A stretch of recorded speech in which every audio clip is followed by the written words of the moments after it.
Dear students, this is second part of chapter 1। प्रिय छात्रों, यह अध्याय 1 का दूसरा भाग है।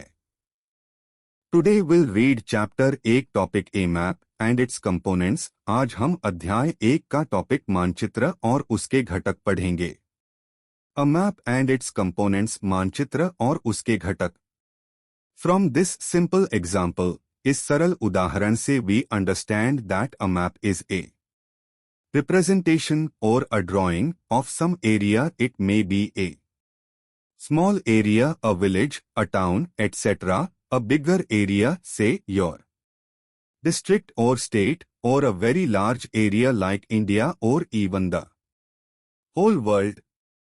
हम समझते हैं कि मानचित्र किसी क्षेत्र का प्रतिनिधित्व या चित्रण है। यह एक छोटा क्षेत्र, गांव, शहर आदि हो सकता है। एक बड़ा क्षेत्र जैसे आपका जिला या राज्य या भारत या यहाँ तक कि पूरी दुनिया जैसा बहुत बड़ा क्षेत्र हो सकता है।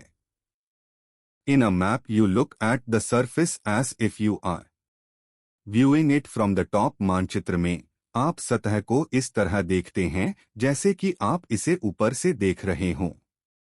N atlas is a book or collection of maps. एटलस एक किताब या मानचित्रों का संग्रह है। As you will discover, there are several kinds of maps. जैसा कि आप पाएंगे, मानचित्र कई प्रकार के होते हैं।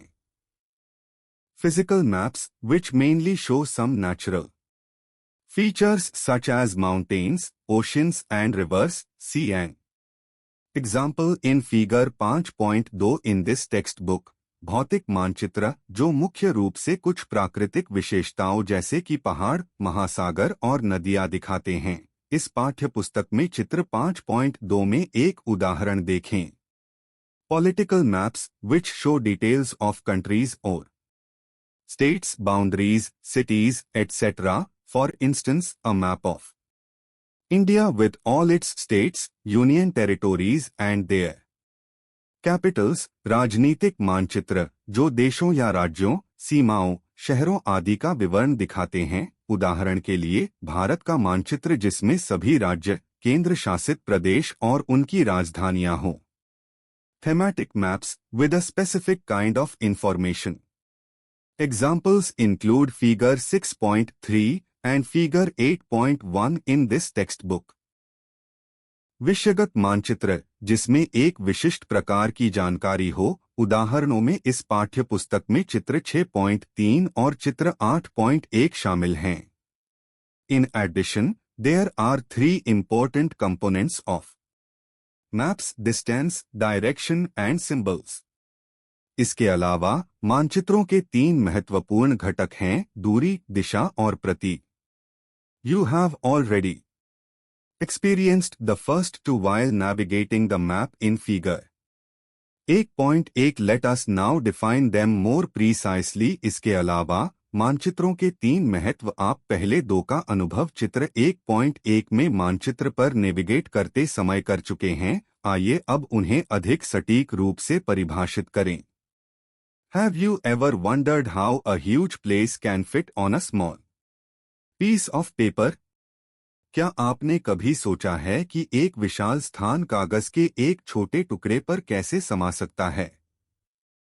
It is all thanks to the map's scale. यह सब मानचित्र के पैमाने की बदौलत है। Let us go back to our map of a small city. Figure 1.1। आइए हम एक छोटे शहर के अपने मानचित्र चित्र 1.1 पर वापस जाएं।